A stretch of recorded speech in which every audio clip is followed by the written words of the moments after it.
Hi, I'm Dr. Billy Retzloff, and welcome back to ABA-ish. Tonight, what we're going to be talking about is how we can end negative interaction patterns when we get into those patterns as caregivers. And before I get started on the details, I just want to take a minute to tell you that if when you listen to this video or you talk about this topic, you start to realize that this is something that happens to you a lot, I don't want you to feel bad. It's a really common thing that happens, and it's not something to beat yourself up about. Instead, I want you to just focus on the things you can do to try to identify this when it does happen so that you can stop it as early as possible. And maybe you can find some ways to avoid future patterns too. But I don't think it does anybody any good if you listen to this and you start thinking, oh, I should have done that or I should have done this.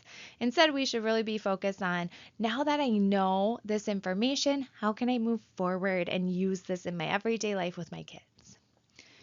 All right, so to start, what do I mean when I'm talking about a negative interaction pattern? So, a lot of times this is described as a cycle. And the way the cycle goes is a kid engages in some sort of inappropriate behavior. So, maybe they're not listening to you. And the caregiver responds with inappropriate behavior of their own. So, rather than a great low energy response to that inappropriate behavior, we mess up and we give it a lot of high energy. Maybe we yell or scream, something like that. Oftentimes the kid will actually respond to that inappropriate behavior with more inappropriate behavior of their own. So, of course, as the caregiver, then I need to yell and scream and be inappropriate again. That gets more kid inappropriate behavior, more caregiver inappropriate behavior, and all of a sudden we are in this nasty negative cycle where everything that's happening with this kid is just negative upon negative. You start to feel like, gosh, all they ever do is bad things, and the kid starts to feel like, all my parent ever does is yell and scream and be negative with me. Nobody is taking that time to enjoy each other. So obviously, this is a really bad cycle to be in. We know that if we have these repeated negative interactions, it can impact our own well being as a caregiver as well as the child's well being. Something that I think you'll notice is when you get into these cycles, you'll find that your threshold for negative feedback goes down. So all of a sudden, it's like the individuals are kind of looking for things to give negative feedback about. So if you're a caregiver and you're frustrated and you're stuck in one of these cycles, your kid might do something that's mildly annoying that on a good day you would be able to just kind of blow off and ignore. But because you're stuck in this cycle, your threshold has decreased and you're now going to respond to that inappropriately and negatively. These kind of cycles also really impact our recollection and outlook. So, what I mean by that is when you're in one of these cycles and you look back on how your day went, you're much more likely to focus on those negative things compared to finding the good. The same thing with the future.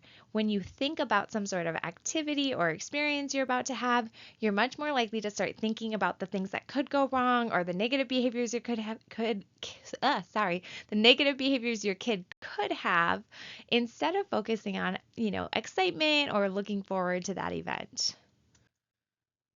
So it's really important that we find ways to identify as quickly as possible when we are in one of these cycles, right? As many times as we go around and round and round, it's just making things worse and worse and worse. And so as a caregiver, we're the adults and we need to be the ones who try to recognize when we're in one of these cycles. So, a few things that might suggest that you're in one of these cycles is if you find that you're having negative thoughts before the thing actually happens. So before my kid doesn't listen to me, I'm getting ready to tell them to do something. So I'm like gearing up because it's time for me to tell my kid to get ready for bed. If I'm already thinking about how they're not going to listen to me, that is a warning sign that I'm in this negative interaction cycle. I'm already expecting the worst, even though it hasn't even happened yet. Another important thing for recognizing these types of cycles is to be in touch with your own physiology and to know and understand what your own escalation cycle looks like. So, for me, a lot of times when I start to get frustrated, I notice that my palms get sweaty, my heart rate goes up a little bit, and I know that I'm climbing in my escalation cycle when I start to respond to things really, really quickly. I'm no longer taking the time to think and process before I respond. Instead, I'm just starting to respond quickly. If I can be in touch with my physiology and my escalation cycle and be able to identify those things really early on, that can help me stop the cycle before it gets too far into it. Finally, something that I like to ask myself when I think maybe things are starting to get a little negative is how would I respond if another kid did the same thing? I think this is a really important meter because there are lots of times that our threshold for our own kids is a lot lower than it is for other people's kids. And so if all of a sudden you're like, you know what, if my niece or nephew were to do that same behavior, I wouldn't have been corrective with them. Maybe you're in a situation where you're in a negative loop. On that same thing, I want you to watch out for what I call no but logic. So if you ask, would I respond the same if another kid did this? And your first thought is to say, no, but that's because blah, blah, blah, blah, blah. Any extra reason why you're justifying why you are not responding the same as you would in other situations is probably a sign that you're in a negative interaction cycle. Now, I don't say this because you have to treat other kids the exact same way you treat your own kids. Obviously, there's going to be differences in how we treat other kids versus our own kids. Or if I'm a teacher, there's going to be a difference in how I treat my class compared to somebody else's class, right? We have a different level of responsibility. But what I think this question lets me do is kind of step back and objectively look at my kids' behavior of like, how big is this problem right now? How bad is this thing right now? And I find that I am very good at using no but logic. So I try to say, well, no, I wouldn't, but that's because. But really, if I'm asking myself this question and I'm answering in that way, I'm probably stuck in some sort of negative interaction pattern. Now, if we've identified, hey, I think I'm in a negative interaction pattern, I don't think this is going very well, what do we do? How do we end this cycle? Well, the first thing you need to know is that it's on you, the adult, to interrupt the cycle. So, it's amazing that you're here and you're listening to this video and you're seeking out resources to help educate you and understand what you can do different and better. Our kids aren't doing that. Our kids aren't looking for ways to fix the cycles with us. They are existing in the world that we have created for them. And so we have to be the adults. We have to be the responsible ones. We have to be the ones who work hard to interrupt this cycle. We can't expect them to do that. And similarly, we can't expect their behavior to change immediately. So if we as the adults say we're going to step back and we're going to recognize the cycle and interrupt it, you can't expect that your child is always going to follow along 100% immediately. This is one of those big picture things where you're interrupting the cycle and you're trying to get back to a better baseline area, but the kid's behavior won't be perfect right away. Instead, you're stopping the cycle, you're getting back to your low energy responses for inappropriate behavior, and more importantly, you're also getting back to high energy for some good things. So just know that it's on us to end this and that our kids are not going to always have an immediate change. And we need to press through and encourage ourselves to keep trying because it's that long game of overall their behavior is going to get better if we end these cycles early. So, the first thing I want you to do when you recognize that you're in one of these cycles is find a way to use a calming strategy of your own. Take some deep breaths, get a glass of water, go do some exercise, have a walk if you can, practice some meditation, use an app that does mindful minutes. Find something that works for you to bring yourself back down and to calm yourself again. It might be that you don't have the luxury of having somebody else who can step in and take the kids for a little bit. So you have to find a way to do that in your home. Maybe you need to put on a TV show so that you can go and calm yourself down so that you're at a place where you can have those more positive interactions. Until you've used a calming strategy to get yourself back down to a regulated state, you will not have good luck ending this cycle. Again, we are the adults. We are the ones who have to model and show that behavior. It's on us to start this process by calming ourselves first. After you're calm, I really encourage people to be honest with their kid about what's been going on. You have to be age appropriate, but I think it's important to tell them, hey, I recognize that we're all just feeling a little frustrated and a little crabby with each other. I just went and took some really deep breaths and I got a nice big glass of water and I'm feeling better now. It's okay to be honest with your kids and tell them what's happening. As kids get older, I think it's great to actually explain these types of cycles to them so they can start to understand where they come from and how they happen. Because the reality is, they're probably going to encounter cycles like this throughout their life with all different sorts of people. Now, After you've used your calming strategy, you've been honest with your kid if appropriate, the main thing you have to do to end the cycle is find something positive. I don't care if you have the worst behaved child that ever existed, there is always something good that you can turn to. Focus in on those good things. Stop worrying about those little things that are frustrating and annoying you, and find the thing that you love about your kid and tell them about that. Reach and really tell yourself, I need to find the positive. So when I get into these cycles, my rule for myself is that I need to find 10 positive things before I can say another corrective thing. That's a hard bar to set, but it really forces me to look for those good and to pay attention to the positive. Because if it's there, we can give it high energy and we can keep moving forward.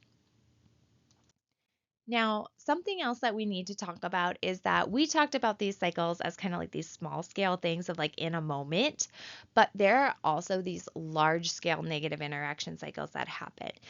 That's that general feeling that things are just really negative. I'm bickering a lot with my kids. They're arguing with me. I'm never getting to do fun things with them because I'm always trying to argue with them. And you just feel that clash that's happening. Those large scale cycles are really, really challenging, but it's critical that we interrupt them because when we're in one of those large scale cycles, we are never going to accomplish any type of positive behavior change. So, the first thing that you have to do is you have to admit that you're in that cycle. You have to admit that you're in the cycle and you want to break it. What I encourage you to do is plan a positive with your kid. Plan something fun. Maybe you're going to cook dinner together. Maybe you're going to play some music together or do a craft together. Maybe you love sports and your kids love sports and you're going to go do a sport together or go on a family hike. Find a positive thing that you can plan. And during that time, focus on being judgment free in your interaction. Tell yourself, I'm not going to be corrective. I'm not giving negative feedback unless there is a safety concern. Anything that just annoys me or frustrates me on this positive experience, I am not talking about it. Instead, again, this is that time that we're just going to get back to that positive and showing the kids that they can get high energy from us for good things. This is not a positive our kid had to earn. It is a freebie that we are giving because we all need a break from this negative interaction cycle. So it's always great to interrupt and stop these cycles when we see them happening. But of course, if we can avoid future negative cycles, that is an amazing thing to do too. I do think you will find that you will get better at noticing earlier and earlier in the cycle what's going on. So I know this has been true for myself where I'm starting to get much better at realizing when I'm in one of those kind of frustrated states. I'm a little bit more in tune to my own physiology and noticing when my heart rate is starting to go up. And if I can stop that earlier, that is better. So you get better at noticing early in the cycle. And a lot of times you can avoid it with after maybe the first one. You know, oh, I yelled, I gave high energy. I'm going to go do my calming strategy and I'm going to come back together and find a positive. The other thing you can do to avoid these cycles is that if you really feel like this is happening a lot, especially if you're on one of those like more large scales, negative interaction times, plan a ton of freebie positives, as many as you can. Good things for you and your kid to do together where you're being judgment free and you're only giving negative feedback if you have to for a safety reason. So those don't have to be big, huge, extravagant things. They can be as simple as, like I said, cooking together, having time to do music together or an art together, playing a sport together, just taking a walk, telling each other jokes, anything that is a positive thing. If you can plan those frequently, and again, not as rewards, but just as that positive experience together, that will help you actually avoid these cycles. The next thing I want you to do is to make sure that you're practicing your own calming strategies. If you find that you're getting into these cycles with your kids a lot, the honest truth is that you probably don't have great calming strategies of your own. You're letting yourself escalate and escalate and escalate instead of being able to stop it and have that peace of mind to calm. So, if you find that's happening, one of the things that you can do is you can really practice your calming strategies so you get really good at doing them. And that way, when the moment happens, it's kind of like second nature. It's like riding a bicycle and you know how to do it right away. Finally, you know it wouldn't be a video for me if I wasn't telling you that you have to be intentional with your energy. If you find that you are getting in these negative cycles a lot, go look at some of my other videos that talk about caregiver energy use and how to be smart about that, because the best way we can avoid these cycles is by being really intentional with our energy. I hope this was helpful. If it works well for you or was something that you want to hear more of, please subscribe and share. It means a ton for me in terms of support. It's free for you guys to subscribe, but it's one of the ways that I can keep this channel going and be able to come and provide you this kind of information on a regular basis.